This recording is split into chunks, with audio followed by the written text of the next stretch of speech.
Hello everyone, welcome to How to Solver.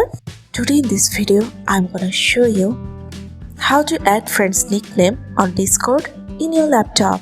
Before starting the video, please subscribe to How to Solver. So, let's go. For this, you have to open your Discord.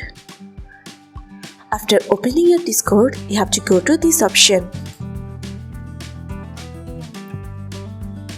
Now search for your friend. After finding your friend, you have to click the right button of your mouse. Here you can see the option of add friend's nickname. You have to press on it. Now select a nickname.